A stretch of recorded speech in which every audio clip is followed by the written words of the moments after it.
The most valuable camellia in the world is Camellia sinensis. It's what all of our tea is made from. In some ways, the camellia plant inspired, or at least pushed us over the edge toward the American Revolution, right? I mean, who knew that plants could be so subversive? But they change us. I mean, hey everybody, this is Matthew at Earthworks here in Northeast Florida in Jacksonville. Today we're going to be talking about camellias. We have a garden club that is visiting, and I'm going to do a short presentation on camellias, their history, their uses, and a little bit of question and answer. Stay tuned, and I hope you enjoy. Fortunately, we have a mild day today. Yes. We have a beautiful day. I know. This is awesome. Welcome. So this is just a little handout that I give groups when they come, only because a lot of people here in Jacksonville don't know that we're more than a garden center. We are full service landscaping, from design to implementation to also maintenance. So we design, install, maintain, pest control, fertilization, lawn maintenance, trees, shrubs, lighting, irrigation, pavers, pretty much anything that revolves around landscaping we do at this point in time. Beautiful koi ponds, water features, things like that. So we are a garden center plus, so it truly is kind of a one-stop shop. We have been a locally owned business for over 30 years now. So the two original owners started, one left his banking career, one left his insurance career, and they decided to mow lawns. Their wives thought they were absolutely nuts. This was back in the 70s, early 80s. They wore the little tiny shorts that were popular then, the little tank tops, right? Took their ties off and went to town. But they have built quite a business here, and now we employ over 70 people here locally. We have grown so much that we have also purchased another property off-site to move all of our service departments to. So off of St. John's Bluff, just north of the airport there, we are adjacent to the airport. We actually butt up to part of the property. So all of our service division is moving over there. We're very excited. As you can see, there is construction going on behind us. Fortunately and unfortunately, Jacksonville is growing. There's pros and cons to growth. So another apartment complex is coming in, and then here in the near future, this will be transformed into yet another retail space on the corner. We're hoping it's a very popular anchor that moves in, so we get more traffic. Also, our flow of traffic is going to change. So now you know where our front entrance is. That is going to be closed off. Our new front entrance is going to be almost directly behind you. We are going to get a cut through on Beach Boulevard so people can turn in where the dirt road is now will be paved, and then turning in again left in behind us, and then a road to Kernan as well. So we're going to have some more flow. Things are going to be changing. So if you come in the spring, it might be a little chaotic. You may have to wrestle with dump trucks moving in and out, but they all know that this is a retail space and we're all going to get along together just fine. So we are going through growth. So we are a local success story, locally owned, and we're all very excited to go through the chaos that is growth. So I was requested to talk about camellias today, and I haven't done a camellia talk in a while, so I've done some research over the last few days to refresh my memory. And I was surprised to find out what an interesting story the camellia has, okay? So the camellias that we see now are not the original camellias, just like the Labradoodle is not the original dog, right? Okay, so and citrus for that matter. So the very first citrus was a very sour fruit, and over time somebody found one that was slightly sweeter. They kept that one, they bred that one, and over time we have all the sweet citrus that we have now, but they were all at one time very sour. So camellias in their modern state are a lot different than the original, but they did have a beautiful flower. Someone found them and they bred them, and over thousands of years, literally thousands of years, we have the modern camellias we see now. But the explosion didn't happen until a few hundred years ago. But the original, does anyone know what the one single most popular camellia is in the world? One single most? Okay, japonica, she says that's one variety. No, that's the other most popular. Okay, those are two popular ones for their flowers, but actually the most valuable camellia in the world is Camellia sinensis. And if you've had a cup of tea, it's what all of our tea is made from. Whether it's green or brown or black, it's all from the leaves of a Camellia sinensis. Okay, so the Camellia sinensis is what we get our tea from. It has a flower. It's not as showy. It hasn't been bred for its flowers. It's been bred for the leaves. Okay, so in the slightly stimulant property that it has, and the flavors and all the varieties, and the way that they cure the leaves, dry the leaves, and all those things, are all the different flavors that we have. But they are giant camellia plantations that are growing the tea leaf that we all enjoy. So over 5,000 years ago, the Chinese have documented We all know that the Chinese are the ones who have developed the teas that we appreciate today originally, but have documented literally 5,000 years ago drinking and cultivating the plant for its leaves. So I think our ancient cultures, being kind of a nerd, I find ancient history very interesting in that man 5,000 years ago was not only intelligent enough, but knew how to propagate plants to get their desired effect. And so the plant world has literally shaped our culture, okay? So another really interesting fact about Camellia sinensis, which is the tea, is that it became so popular in Europe, right? So over time, the East India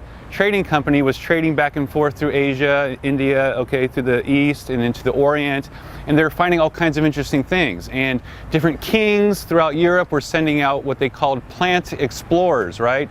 People who were kind of nerdy like me, who loved plants, who were fascinated about plants, they'd send them out into the world to find really interesting plants to bring back and show off. So some of the explorers found out about the tea leaf and this really interesting beverage that the people in the Orient enjoyed so much and had all these medicinal and all these beneficial properties to it, and they brought them back. And so as we all know, it got so popular that the king in England started taxing it. It became important enough that he's like, I can make money off this plant. Everyone's drinking it, I'm going to tax it. And we all know what happened here in the colonies, right? So in some ways, the Camellia plant inspired, or at least pushed us over the edge toward the American Revolution, right? I mean, who knew that plants could be so subversive? But they change us. I mean, some of us might have read the book The Orchid Thief or watched the movie that was based on it. I mean, plants have been changing history, okay? And it's really interesting to think about living organisms, and we seem to overlook and we seem to disvalue or take value away from things that aren't human. But plants, I think, are very intelligent, right? They may not have a brain the shape as ours, they may not be able to talk, but they certainly have their way with us, and they certainly influence us, whether it's something that we eat, something that we appreciate the beauty of, something that we drink, something that we smoke, okay? So we all know about that plant as well, but that plant is becoming legal in a lot of places. So plants have a way of evolving and changing and making us think that they're important so that they will be able to pass on their genetics throughout time, right? Okay, so the plants that we appreciate today in their modern form, they have created a relationship with humans so that they can continue to survive, because there are a lot of plants that are extinct. And those are plants that we didn't care about, right? But the plants and the things that we care about, we bring along with us into the future, right? So that's kind of how I look at the importance of plants in our lives. So on the flowering aspect, okay, so we really got in love with this plant because of all of the beneficial properties health-wise for the drinking the tea. So whether accidentally or on purpose, a Camellia japonica got on one of these ships, okay? It was not the tea leaf one, it was a flowering one. And someone at some point kept it alive long enough to see it bloom. Now all of a sudden, ooh, there's this whole brand new plant that has these amazing flowers, all right? So in England and different parts of Europe, very, very wealthy people at that time were the only people who kept plants. No one else had time or energy or the care to tend to plants, okay? So you had these real nerdy guys with a lot of money who were really into plants. They built these beautiful conservatories and these beautiful greenhouses, and they had all these exotic plants from all over the world. And accidentally or somehow this first Camellia plant got over to Europe, and there's a lot of stories about who had the first Camellia, exactly how it happened. I actually read 5 or 6 different origin stories on who had the first Camellia. It's not exactly clear. But it was either in France, it could have been Belgium, it could have been England, but eventually they made it over there, and we learned how to keep them alive, okay? And in Europe, especially in England, it has a very mild temperature that's not too dissimilar from ours. They don't really have really hard freezes. And so they didn't know that they could live without frost, so they only kept them in the conservatories. But over time, they began to experiment and learn that, oh, these can also be planted in the garden. And once they learned that that could happen, then they started investing more time into breeding them. And so 1600s is when they were introduced, and by kind of the middle of the 1700s going to the 1800s, these guys started breeding them. Now, there are now about 20,000 different named varieties of camellias, 20,000 named varieties. So what we do is we take japonica and sinensis, and we get the pollen, we get it all rubbed together in the flowers, okay, and then a seed is made, right? And then we plant the seed. And it takes many, many years before it can grow and get to maturity before we can see what that cross even looks like. So it's a very long process.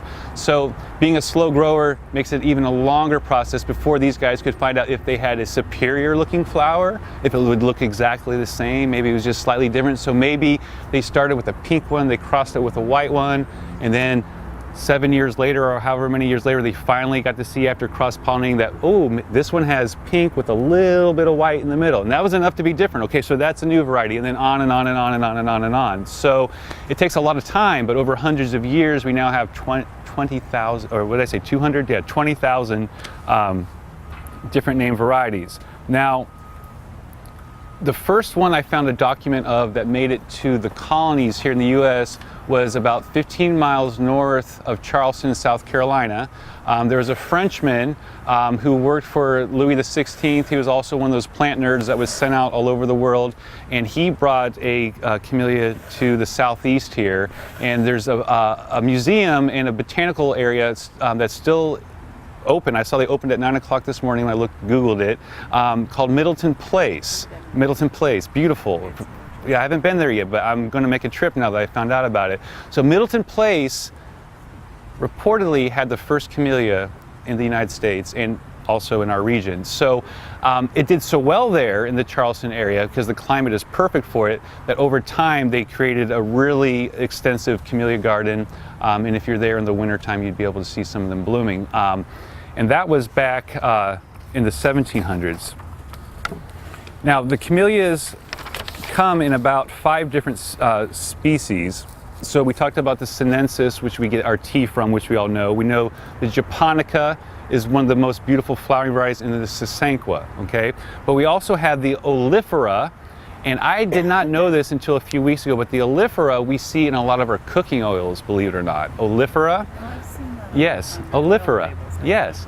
And it's used a lot. It has a distinct flavor, so in different regions of the world they use it as a flavoring as well. The oil has a distinct flavoring, but oleifera oil comes from a camellia. So not only do we drink tea from one of them, we also extract an oil from another. So 2 edible varieties technically of camellias.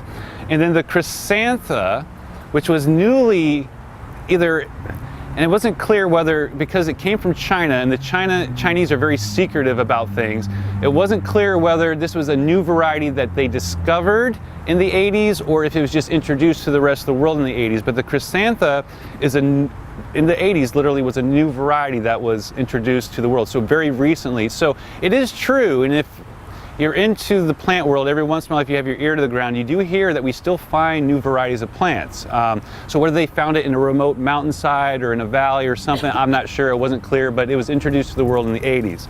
Besides those, we also have the reticulata. Now the reticulata is where the largest of the camellia flowers come from, but we don't usually see reticulatas at garden centers, but we see them in the hybrids, okay? So for some reason the plant isn't as easy to grow, but they use it for its genetics. So I'm suspecting that perhaps this being a very large flowering variety, that it has some of the reticulata genes in it. So some of the camellias are being used just for genetic properties, so we don't see the actual species being grown, but they're crossing the flowers, just for the large, robust flowers. So just like we breed dogs, again, for example, for certain qualities, we're also breeding plants for certain qualities too. So one plant may be better at one thing, maybe it has disease resistance, so they're trying to get some of the genes for disease resistance, but they're also trying to have a beautiful flower at the same time, so they're crossing it with one that has a really beautiful flower that might not be as easy to grow. So but with all that said, the japonicas and the sinensis are the ones that we see because they tend to do the best in our environment. Thanks for staying tuned. I hope you enjoyed learning a little bit about camellias and how they're used here in Northeast Florida. If you all have any questions or any ideas for us, any future videos you can make, please comment and share in the comment section below. We're always looking for new ideas and would like to do videos that you all are interested in. So help us out, leave a comment, share, and give us some ideas for the next videos that are going to be up and coming. Until next time.